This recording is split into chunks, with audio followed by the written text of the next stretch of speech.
નમસ્કાર, આપ જોઈ રહ્યા છો સ્પાર્ક ટુડે ન્યૂઝ। સ્થાનિક સ્વરાજ્યની ચૂંટણીઓ 2026 અંતર્ગત નર્મદા જિલ્લામાં જિલ્લા પંચાયત મતદાર મંડળ, તાલુકા પંચાયત મતદાર મંડળ અને રાજપીપળા નગરપાલિકાની ચૂંટણી અંતર્ગત 26 એપ્રિલ 2026 રવિવારના રોજ મતદાન યોજાનાર છે, ત્યારે 28 એપ્રિલ 2026 મંગળવારે ગણતરીની પ્રક્રિયા યોજાનાર છે। આ ચૂંટણી સંદર્ભે વિગતવાર માહિતી આપવા માટે જિલ્લા ચૂંટણી અધિકારી અને જિલ્લા કલેક્ટર એસ.કે. મોદીની અધ્યક્ષતામાં જિલ્લા કલેક્ટર કચેરી ખાતે પ્રિન્ટ અને ઇલેક્ટ્રોનિક મીડિયાના પત્રકાર મિત્રો સાથે પ્રેસ કોન્ફરન્સનું આયોજન કરવામાં આવ્યું હતું।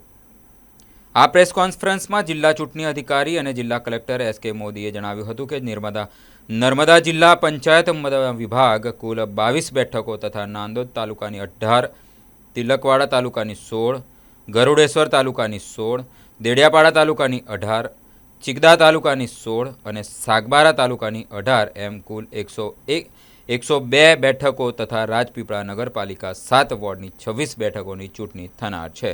તે માટે નર્મદા જિલ્લામાં કુલ 4.39 લાખ મતદારો આગામી 26મી એપ્રિલે મતદાન અને 28મી એપ્રિલે મતગણતરી હાથ ધરવામાં આવશે। નર્મદા જિલ્લાની અંદર આપણે જાણીએ છીએ કે 26મીના રોજ તાલુકા પંચાયત, જિલ્લા પંચાયત અને નગરપાલિકાની મતદાન છે। એ મતદાન સુપેરે પાર પડે એ માટેની આજે આપણે આ પ્રેસ કોન્ફરન્સ કરી રહ્યા છે। આપણે જાણીએ છીએ કે મતદાન સવારે 7 વાગ્યાથી 6 વાગ્યા સુધીનું છે। મતગણતરી 28મી તારીખે 9 વાગ્યાથી શરૂ થશે। આપણે વાત કરીએ જિલ્લા પંચાયતની 22 બેઠકો છે, તાલુકા પંચાયતની 6 તાલુકા પંચાયતની ટોટલ 102 બેઠકો છે અને નગરપાલિકાની 28 બેઠકો છે, જે પૈકી 2 બેઠકો બિનહરીફ થઈ છે, એટલે આપણે 26 બેઠકોની ચૂંટણી કરવાની થાય છે। આપણે નગરપાલિકાની અંદર 24,000 જેટલા મતદારો છે, જ્યારે 6 તાલુકાની અંદર ગ્રામ્ય વસ્તીમાં 4,15,000 જેટલા મતદારો છે, જે પોતાનો મતાધિકારનો ઉપયોગ કરશે। આચારસંહિતાની વાત કરીએ તો આપણા જિલ્લામાં ખૂબ શાંતિ છે અને કોઈ આચારસંહિતાની ફરિયાદ આપણને લેખિતમાં કે મૌખિકમાં મળી નથી। બીજું કે પોલીસ બંદોબસ્ત ની સ્કીમ તૈયાર થઈ ગઈ છે અને 54 જેટલા રૂટમાં પોલીસ પેટ્રોલિંગ પણ ચાલુ રહેશે જે તે દિવસે। બીજી વાત કરીએ તો હાલમાં ગરમી ખૂબ પડે છે, જે અંતર્ગત અમે લોકોએ ગ્રામ પંચાયત અને તાલુકા પંચાયત મારફત જે તે જગ્યાએ જરૂર હોય ત્યાં છાંયડો બનાવવાના માટે પણ અમે કીધું છે, એટલે ત્યાં છાંયડો પણ એ લોકો મંડપથી બનાવશે।